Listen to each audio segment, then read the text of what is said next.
wala po akong maalala. Ako, may ano siya na si Pogi. Kawawa naman to. Mang Domeng, ba't hindi na lang natin i-report sa pulis? Baka nasa missing person na tong si Pogi. Wag. Hindi na ho siguro kailangan. Baka naman bukas bumalik na ho yung alaala ko. Huwag mong pilitin.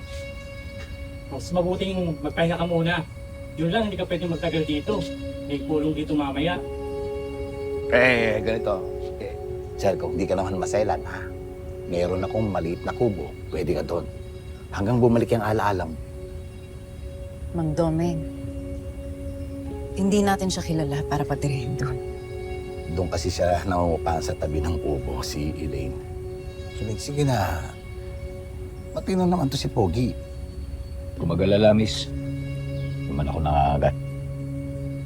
Elaine, pumayag ka na.